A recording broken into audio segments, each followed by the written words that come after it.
GPN 7 की exclusive report सेहत है तो सब कुछ है में आप सभी का स्वागत है। आज हमारे साथ मौजूद हैं आरोग्य हॉस्पिटल के स्वामी एमबीबीएस डॉक्टर जी के पुष्कर जी। उनके आरोग्य हॉस्पिटल में किस किस तरह की सुविधाएं दी जा रही हैं, इस बारे में हमें और ज्यादा जानकारी देने के लिए हमारे साथ मौजूद हैं शहर के मशहूर डॉक्टर जी के पुष्कर जी। आइए जानते हैं वह क्या कहते हैं। पुष्कर जी, आपका बहुत बहुत स्वागत है। Thank you. सबसे पहले मैं आपसे जानना चाहूंगा कि आरोग्य हॉस्पिटल सालों से चिकित्सीय सुविधाएं अमरोहा की आवाम को उपलब्ध करा रहा है। आपके हॉस्पिटल में, आरोग्य हॉस्पिटल में किस किस तरह की सुविधाएं प्रोवाइड की जा रही हैं?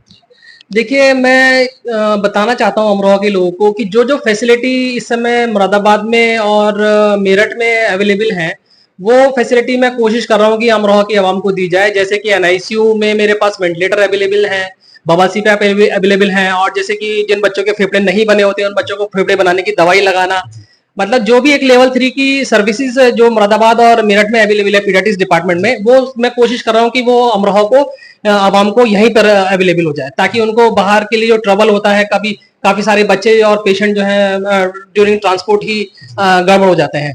तो मेरी कोशिश यही है कि मैं उनको ये सारी फैसिलिटी यहीं पर ही अच्छी से अच्छी मतलब मुनासिब दामों में प्रोवाइड करवाऊँ। बाकी हमारे यहाँ गायनी डिपार्टमेंट है, गायनी डिपार्टमेंट में डॉक्टर पूनम हेड है, और वो जितनी भी गायनी रिलेटेड प्रॉब्लम्स हैं, जैसे कि जिन लेडीज को बच्चे ना हो रहे हो, इनफर्टिलिटी का ट्रीटमेंट वो प्रोवाइड कराती हैं, जिसमें काफी अच्छा उनका रिजल्ट रहता है। हमारे यहाँ सीजेरियन सेक्शन होते हैं, जिससे ऑपरेशन से डिलीवरी होती है, नॉर्मल डिलीवरी होती है, और गायनी और ऑब्स्टेट्रिक रिलेटेड जितनी भी प्रॉब्लम है, सारी चीजों के लिए हमारे अस्पताल में फैसिलिटी अवेलेबल है जी। अगर देखें तो क्योंकि आज आधुनिकता का युग है और लोग फास्ट फूड की तरफ ज्यादा अट्रैक्ट हो रहे हैं, और जिसके कारण हर घर में मर्ज हो चुका है, चाहे वो ब्लड प्रेशर के रूप में हो, हार्ट के रूप में हो, या फिर चाहे डायबिटीज के रूप में हो। ऐसे सामान्य रोगों से बचने के लिए और भयंकर रोगों से बचने के लिए लोगों को क्या करना चाहिए? देखिए, फास्ट फूड आजकल की जनरेशन के लिए एक बहुत बड़ा इशू है, बहुत बड़ी प्रॉब्लम है। फास्ट फूड में बेसिकली होता क्या है कि जो वो मतलब बहुत डीप फ्राई होते हैं, और इसमें क्या रहता है कि जो ऑयल है वो ट्रांसफैट में कन्वर्ट हो जाता है। ट्रांसफैट हमारी बॉडी के लिए बहुत ही ज्यादा हार्मफुल होता है। ट्रांसफैट जाके हमारी आर्टरीज में डिपॉजिट होता है, वहां से वो प्रॉब्लम क्रिएट करता है हाइपरटेंशन की, वहां से वो प्रॉब्लम क्रिएट करता है जो दिल से रिलेटेड प्रॉब्लम होती है, कि जो दिल की नसें होती है उनमें जाके चर्बी जम जाती है, जिसकी वजह से जो है कार्डियक अरेस्ट होने के, सडन कार्डियक अरेस्ट होने के चांसेस बहुत ज्यादा बढ़ जाते हैं। और साथ में जो है एक चांसेस रहते हैं ब्लड प्रेशर के बढ़ने के, क्योंकि जो ब्लड प्रेशर जब उसमें आर्टरी में हमारे कोलेस्ट्रॉल का डिपोजिशन होता है, तो वो उसको ज्यादा पंप करना पड़ता है, जिसकी वजह से ब्लड प्रेशर बढ़ जाता है, जो कि ये मॉर्बिडिटी बहुत ज्यादा पेशेंट के लिए बढ़ जाती है। फास्ट फूड बहुत ही मतलब खराब चीज है, इसको जितना हो सके अवॉइड करना चाहिए। अब आप एक एग्जाम्पल ले लो कि जैसे एक चिप्स होता है, एक चिप्स में बहुत हाई कैलोरीज होती हैं, 50 कैलोरीज हो सकती है, 70 कैलोरीज हो सकती हैं जरा सी चिप्स में, लेकिन उसमें जो न्यूट्रिशनल वैल्यू होती है वो बिल्कुल जीरो होती है। मतलब वो सिर्फ आप क्या ले रहे हो, उसमें कंज्यूम आप क्या कर रहे हो। चिप्स बना होता है आलू से, आलू में सिर्फ कार्बोहाइड्रेट होता है, उसको आपने डीप फ्राई कर दिया, वो डीप फ्राई जो ऑयल है वो कन्वर्ट हो गया ट्रांसफैट में। तो आप इस चीज से अंदाजा लगा सकते हो कि एक तो ट्रांसफैट आप कंज्यूम कर रहे हो, और साथ में आप सिर्फ और सिर्फ कार्बोहाइड्रेट कंज्यूम कर रहे हो। बच्चे अगर एक चिप्स का पैकेट खा रहा है, उसका पेट भर जाता है, उससे होता क्या है, उसको जो न्यूट्रिशन वैल्यू है वो तो जीरो हो गई है, लेकिन उसको जो कैलोरी डिमांड है बॉडी की, वो डिमांड उसको मिल गई है, लेकिन न्यूट्रिशन वैल्यू उसको जीरो हो गई है। तो ये अब न्यूट्रिशन बॉडी को मिलेगा नहीं, तो बच्चे की जो ग्रोथ है प्रॉपर होगी नहीं। तो ग्रोथ प्रॉपर ना होने की वजह से बच्चे की फिजिकल ग्रोथ, बच्चे की मेंटल ग्रोथ, दोनों पे ही फर्क पड़ता है। तो ये जो इस तरीके के जो फास्ट फूड है, अब आप किसी भी फॉर्म में फास्ट फूड आप जो भी कंज्यूम कर रहे हो, बहुत ही ज्यादा हार्मफुल है, क्योंकि वो सबके सारे के सारे फास्ट फूड जो भी होते हैं वो डीप फ्राई होते हैं। तो आप इससे अंदाजा लगा सकते हो कि आप क्या कंज्यूम कर रहे हो।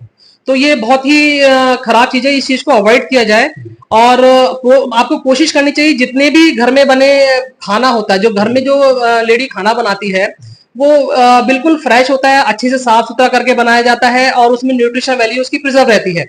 तो जो घर में खाना बन रहा है वो सबसे ज्यादा हेल्दी होता है हम लोगों के लिए। और इसके साथ साथ आप लाइफ स्टाइल को आपको मॉडिफाई करना चाहिए, मतलब कि जैसे आपको डेली एक्सरसाइज करनी चाहिए। अगर आप अच्छा खाना खा रहे हो और एक्सरसाइज नहीं कर रहे हो, जो भी आप एक्स्ट्रा कैलोरी ले रहे हो, आपको भूख लगी, आपने एक रोटी एक्स्ट्रा खा ली, वो एक्स्ट्रा कैलोरी आपकी बॉडी में जाके जमती है, जिसकी वजह से हम वेट गेन करते हैं, और हमारे जो आगे मॉर्बिडिटी बढ़ती है, जो डिजीज होने के चांसेस बढ़ते हैं। तो अब हमें ये ध्यान रखना चाहिए कि अगर आप खाना कंज्यूम कर रहे हो, अच्छा खाना भी अगर आप कंज्यूम कर रहे हो, उसके साथ साथ एक्सरसाइज करनी बहुत ही ज्यादा जरूरी है। मतलब आपको अपनी बॉडी को बैलेंस में रखना है, आपको खाना भी अच्छा खाना है और उसको जो एक्स्ट्रा कैलोरीज है उसको बर्न भी करना है। तो जिससे क्या रहता है कि हमारी जो सेल्स होती हैं उसकी जो लाइफ है वो बढ़ती है। तो ये बहुत इंपॉर्टेंट पार्ट है कि आप खाने अच्छे लेने के साथ में एक रेगुलर एक्सरसाइज भी करें। एक्सरसाइज किसी फॉर्म में हो सकती है, चाहे आप कोई स्पोर्ट पसंद करते हो वो आप खेल सकते हो, चाहे आप अगर आप नहीं बाहर जा सकते तो आप योगा कर लीजिए। योगा 10 से 15 मिनट का, 20 मिनट का, आधे घंटे का योगा आप डेली करते हो तो वो आपके लिए बहुत हेल्पफुल है। तो ये इससे आपकी लाइफ बढ़ती है, मतलब डायरेक्टली, क्योंकि सेल्स का जो रिजनरेशन है वो बहुत अच्छा होता है और जो टॉक्सिन्स होते हैं वो बॉडी से सब बाहर निकलते हैं। तो ये बहुत सर्कुलेशन हमारे ब्लड का बहुत अच्छा होता है। तो ये सारी चीजें आपको रेगुलरली अपने लाइफस्टाइल को मॉडिफाई करना पड़ेगा एक अच्छी लाइफस्टाइल को अचीव करने के लिए। और जैसे बच्चे होते हैं, बच्चों में हम क्या कर सकते हैं, बच्चे वैसे ही इतने एक्टिव रहते हैं, तो बच्चों में हम ये कर सकते हैं कि बच्चे को एक्चुअली गवर्नमेंट की तरफ से बहुत अच्छा इम्यूनाइजेशन वगैरह भी चल रहा है। तो वो जो इम्यूनाइजेशन वाला पार्ट है वो बच्चे को हमें कराना चाहिए, क्योंकि बहुत सारी बीमारी ऐसी होती हैं, बीमारी होने के बाद में उनका क्योर करना बड़ा मुश्किल होता है। तो इससे पहले prevention is always better than cure, you know. सब लोग जानते हैं कि किसी भी चीज को होने से पहले अगर उसका हम देख लेते हैं सॉल्यूशन, तो वो उससे हम बचाया जा सकता है। तो बच्चे को अगर आप प्रॉपर्ली टाइमली वैक्सीनेशन करा रहे हो तो वो आप बच्चे को जिंदगी भर के लिए इन्वेस्टमेंट दे रहे हो, आप हाँ सेव कर रहे हो। क्योंकि आपने बच्चे की बर्थडे पर अगर आपने 10,000 खर्च किए, वो 10,000 आपने लोगों को खिला दिए, वो बच्चे के लिए कुछ नहीं खर्च हुआ, बच्चे को पता भी नहीं क्या पार्टी हुई है। लेकिन अगर आपने वही 10,000 रुपए अगर आपने इम्यूनाइजेशन में लगा लिए तो आपने बच्चे को पूरी जिंदगी भर के लिए उस बीमारी से प्रोटेक्शन दे दी, जो कि सही मायने में आपने बच्चे के ऊपर खर्च किए जी। तो ये सारी चीजें बहुत छोटी छोटी चीजें हैं जो कि कैची होती हैं और लाइफ अपनी जिंदगी में अचीव करने के लिए बहुत जरूरी, सिर्फ समझने की बात है कि आप किस डायरेक्शन में वो चीज को आप लेते हो जी। हमारे न्यूज चैनल के माध्यम से क्षेत्र की जनता को और लोगों को क्या संदेश देना चाहेंगे, क्योंकि आप काफी सालों से आरोग्य हॉस्पिटल अमरोहा को चिकित्सा अपनी सेवाएं दे रहा है। देखिए मैं यही कहना चाहता हूँ कि हेल्थ इज वेल्थ, ये एक स्लोगन है जो कि हर बच्चा भी जानता है और बड़ा आदमी भी जानता है। Health is wealth, health is wealth मतलब कि अगर आपके पास सेहत है तो आपके पास दौलत अपने आप से है। आप एक अच्छी सेहत के साथ में बहुत अच्छी दौलत भी कमा सकते हो, लेकिन बहुत अच्छी दौलत होने के बावजूद अगर आपके पास सेहत नहीं है तो आप वो सेहत नहीं कमा सकते जो सेहत आपकी बिगड़ी है। क्योंकि सेल्स जब एक बार डैमेज होती है वो परमानेंटली डैमेज होती है, उसका रिजनरेशन पहले जैसा नहीं हो सकता। आप एजिंग की तरफ आप बढ़ रहे हो, तो इसीलिए सबसे ज्यादा जरूरी है कि आप अपनी हेल्थ पे ध्यान रखें, स्वस्थ रहें, खूब अच्छे से पानी पिए, अपने आप को हाइड्रेट करें। और जो मतलब मेरी नजर में अगर कहें कि लग्जरी क्या है, अगर आप मुझसे ये जानेंगे कि लग्जरी क्या है, मतलब बहुत से लोग कहते हैं कि वो लग्जरी में लाइफ अपनी जी रहा है, तो अगर आप मुझसे पूछते हैं कि लग्जरी क्या है, तो लग्जरी मैं कहूंगा एक वो आदमी जो पेस्टिसाइड फ्री खाना खा रहा है, वो आदमी जो बिल्कुल प्योर दूध पी रहा है, वो आदमी जो ताजी हवा ले रहा है, वो लग्जरी लाइफ में जी रहा है।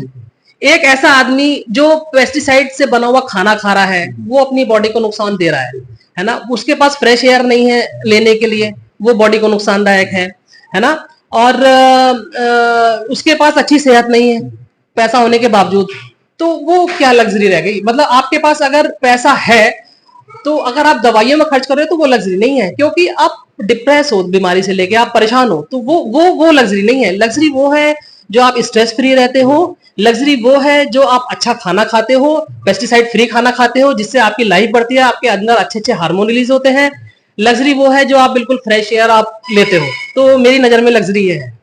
ये थे आरोग्य हॉस्पिटल के एमडी और इसके स्वामी डॉक्टर जेके पुष्कर जी, जो कि दावा कर रहे हैं कि अमरोहा की आवाम की खिदमत के लिए आरोग्य हॉस्पिटल और आधुनिक सुविधाओं के साथ चिकित्सा सेवाएं यहाँ उनको मुहैया कराता रहेगा। वीडियो जर्नलिस्ट मोहम्मद के साथ आशिकीन कुरैशी, JPR 7।